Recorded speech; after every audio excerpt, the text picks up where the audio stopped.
السلام علیکم دوستو، امید ہے آپ لوگ خیریت سے ہوں گے اور یقیناً اپنی زندگی کو بھی بھرپور انجوائے کر رہے ہوں گے۔ جی، آپ دیکھ رہے ہیں میرا یوٹیوب چینل، اور آج ہم ڈسکس کریں گے کہ کون کون سے انکشافات ان دو بھائیوں نے کیے ہیں جو کہ ارشد شریف صاحب جس کے پاس وہ موجود تھے۔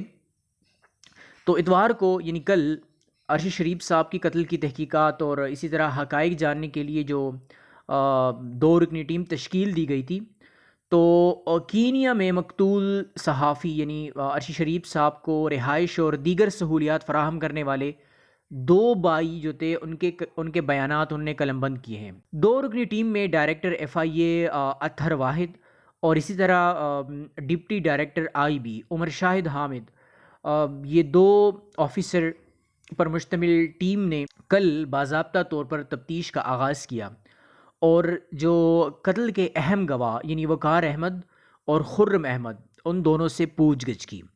تو انہوں نے کیا انکشافات کیے ہیں اور اس کیس میں جو پولیس کی طرف سے بیان جاری کیا گیا ہے تو اس میں کیا خامیاں ہیں اور کیا سچ ہے اس میں اور کیا جھوٹ، اور اسی طرح جو کل انہوں نے بیان جاری کیا ہے اور اپنے بیانات انہوں نے قلم بند کیے ہیں، تو کیا وہ پولیس کی بیان سے مطابقت رکھتی ہے اور یا نہیں۔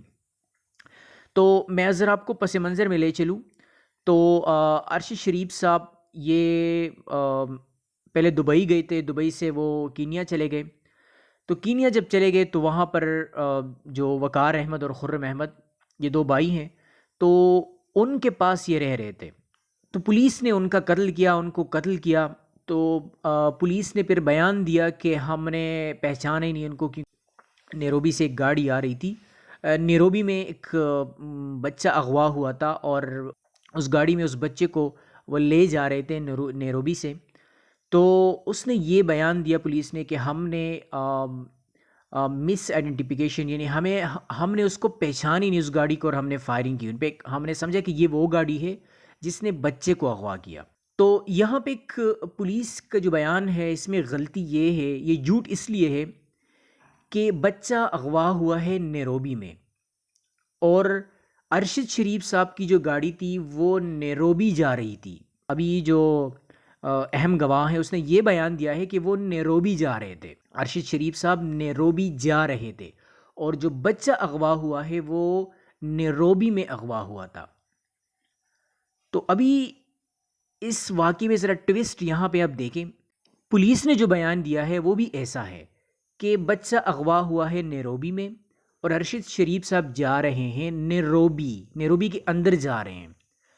تو اب کس طرح یہ کہہ سکتے ہیں کہ یہ وہ گاڑی ہے جس نے بچے کو اغوا کیا، جب گاڑی اس شہر کے اندر تھی ہی نہیں، اور اس واقعے کے بعد گاڑی اس شہر کے اندر جا رہی ہے، یعنی اسلام آباد سے وہ لاہور جا رہی ہے۔ تو آپ کس طرح کہہ سکتے ہیں کہ اس گاڑی میں وہ بچہ موجود ہے؟ اور نمبر کا بھی ڈیفرنس تھا، نمبر کا بھی کافی ڈیفرنس تھا، لیکن انہوں نے اس نمبر کو بھی نہیں پہچانا، اس نمبر کو بھی انہوں نے نہیں دیکھا، اور انہوں نے گاڑی پر فائرنگ شروع کی۔ ابھی فائرنگ کے واقعے پہ بھی آتا ہوں میں۔ فائرنگ کا واقعہ اس طرح ہے کہ میں نے کافی تحقیق کے بعد جو کینین پولیس کا جو پینل کوڈ ہے اس کو میں نے کافی اس پہ تحقیق کی اور اس کو میں نے پڑھا۔ اس میں یہ دو باتیں لکھی گئی ہیں کہ کینین پولیس کے پاس یہ بالکل بھی اختیار نہیں ہے کہ آپ کسی ملزم کو، اس پر اگر مقدمہ درج ہو، آپ کسی ملزم کو ان پر سٹریٹ اوے فائرنگ کریں۔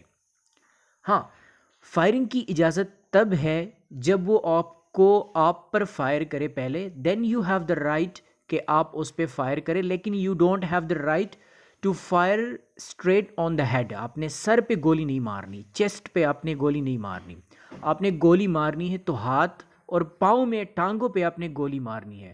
جو حساس جگہیں ہیں یعنی پیٹ میں، چیسٹ اور اسی طرح پیٹ میں، کیونکہ یہ حساس جگہیں ہیں، یہاں کڈنیز اور انٹسٹائن وغیرہ، لنگز، یہ سب کچھ موجود ہوتے ہیں، ہارٹ، کیونکہ یہ حساس آرگنز ہیں، یہ جب ڈیمیج ہو جاتے ہیں تو انسان کی موت واقع ہو جاتی ہے۔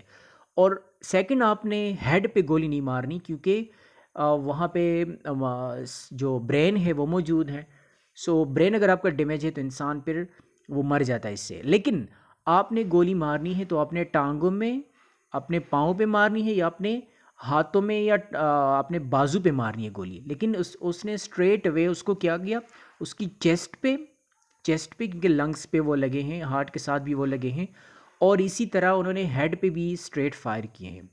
تو یہ تو اس کے پینل کوڈ میں موجود ہی نہیں ہے۔ اور سیکنڈ تھنگ، ایک انٹرسٹنگ ٹوسٹ اس میں یہ ہے کہ یہ ایک اسپیشل فورس ہے جو کہ پولیس کے ساتھ وہ تعینات ہوتی ہے، اور یہ وہ بدنام زمانہ فورس ہے جو کہ کافی قتل کے واقعات میں یہ ملوث ہیں، اور یہ جو ٹارگٹ کلنگ ہے یہ ٹارگٹ کلنگ کے لیے یوز کرتے ہیں، اور کافی واقعات موجود ہیں۔ میں نے ڈسکس کیا اس کو، کافی میں نے تحقیق کی ہیں، بہت سارے واقعات موجود ہیں، عدالتوں میں کیسز پینڈنگ ہے اس فورس پہ، جو کہ اسپیشلی کڈنیپنگ، جو کہ ٹارگٹ کلنگ، اور اسی طرح وہ لوگوں میں خوف و ہراس پیدا کرنے کے لیے بھی یہ استعمال ہوتی ہے یہ فورس۔ تو یہ فورس وہاں پہ تعینات تھی۔ تو اسی طرح اس سارے واقعے کی طرف اگر آپ دیکھیں تو اس میں حقائق پر مبنی کچھ بھی نہیں ہے، حقائق پر مبنی کچھ بھی نہیں ہے۔ ابھی ذرا میں آپ کو بتاتا ہوں، ابھی آتے ہیں وقار اور خرم کے بیان کی طرف۔ تو ذرائع کے مطابق وقار نے اپنے بیان میں ٹیم کو بتایا کہ ارشد گزشتہ 2 ماہ سے ان کے گیسٹ ہاؤس میں مقیم تھا، اور ایک دوست نے انہیں یعنی کس کو، وقار کو کہا کہ آپ اس کی میزبانی کریں۔ انہوں نے بظاہر نام نہیں لیا، لیکن معلوم سب کو ہے کہ اس کی دوستی کس سے ہے، ٹھیک ہے۔ اسی طرح وقار نے مزید کہا کہ کینیا کے دارالحکومت نیروبی کے باہر، کہاں پہ؟ نیروبی کے باہر ایک لاج میں ڈنر کے دوران ارشد سے ان کی ملاقات صرف ایک بار ہوئی تھی۔ انہوں نے بتایا کہ واقعے کے دن ارشد نے ان کے ساتھ لاج میں اکٹھے کھانا بھی کھایا، اور کھانا کھانے کے بعد ارشد ان کے بھائی کے ساتھ روانہ ہوئے، اور کچھ منٹ گزرنے کے بعد ان کی بھائی نے ان کو اطلاع دی کہ ارشد شریف پر فائرنگ ہوئی ہے۔ تو یہ تو وقار کا بیان تھا۔ خرم نے اپنے بیان میں ٹیم کو بتایا کہ 18 کلومیٹر تک کچی سڑک ہے، اور 18 کلومیٹر جو کچی سڑک ہے اس کے بعد پھر جو پکی سڑک ہوتی ہے وہ سٹارٹ ہو جاتی ہے۔ تو انہوں نے مزید کہا کہ انہوں نے سڑک پر چند چھوٹے چھوٹے پتھر تھے وہ پڑے ہوئے تھے، وہ انہوں نے دیکھے، لیکن انہوں نے بس پتھروں کی پرواہ ہی نہیں کی، اور وہ انہوں نے گاڑی عبور کر لی۔ تو جس طرح انہوں نے گاڑی عبور کر لی، گاڑی اس پتھروں کے اوپر سے گزری، تو انہوں نے گولیاں چلانا شروع کر دی، یعنی پولیس نے گولیاں چلانا شروع کر دی۔ تو جیسے ہی ہم نے اس کو عبور کیا تو گولیوں کی آوازیں آنے لگی اور گولیاں سٹارٹ ہو گئی۔ تو خرم نے بتایا کہ جب فائرنگ شروع ہوئی تو وہ گھبرانے لگا اور انہوں نے گاڑی کو اور تیزی سے بھگایا۔ انہوں نے یہ انکشاف بھی کیا کہ کینیا حکام نے ارشد شریف کا موبائل فون اور آئی پیڈ بھی اپنے قبضے میں لے لیا ہے۔ یہ ایک انکشاف ہے جو انہوں نے کیا ہے۔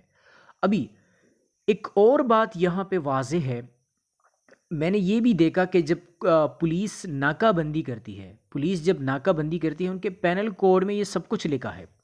ناکہ بندی جب پولیس کرتی ہے تو وہاں پہ وہ چھوٹے چھوٹے پتھر نہیں رکھتے، کیونکہ پتھروں پہ گاڑیاں آسانی کے ساتھ نکل جاتی ہے۔ اور سیکنڈ تھنگ ان کا یہ بتانا ہے کہ 2 اہلکار روڈ پر موجود ہونا ضروری ہے، 2 اہلکار موجود ہوں گے لازمی۔ اور سیکنڈ تھنگ کہ چھوٹے چھوٹے پتھر نہیں، بلکہ پولیس نے وہاں پہ جو بیریئر ہوتے ہیں، جو سیمنٹ سے بنی ہوئی چھوٹی چھوٹی دیواریں ہوتی ہے، وہ بڑے بڑے بلاکس وہ رکھنے ہوتے ہیں تاکہ گاڑیاں اس کے ساتھ اگر ٹکرائی بھی تو وہ جو بیریئر ہوتا ہے وہ ہلے نہ، اور گاڑی جو ہے وہ رک جائے، لیکن وہاں پہ پتھر تھے۔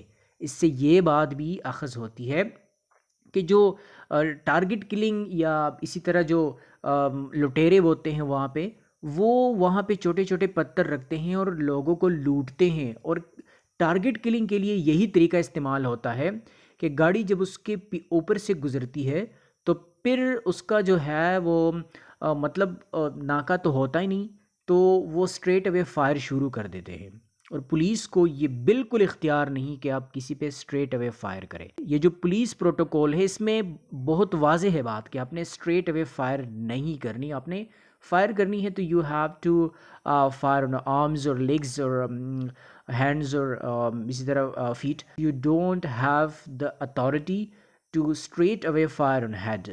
سر پہ یا چیسٹ پہ آپ نے فائر نہیں کرنی. بٹ یہ ابھی مزید انکشافات سامنے آنی ہے اور لگ پتہ جائے گا کہ یہ واقعات اسی طرح یہ ارشد شریف صاحب کو کس نے مارا ہے. سو ہم انتظار کریں گے اور یہی دعا کریں گے اللہ تعالیٰ سے کہ جو قصوروار ہو اس کو ہی سزا ملنی چاہیے. تو دوستو بس آج کے لیے اتنا ہی کافی ہے اور انشاءاللہ حاضر ہوں گے ایک نئی انفارمیٹیو ویڈیو کے ساتھ. سو تب تک کے لیے ہمیں اجازت دیجیے گا. اللہ حافظ.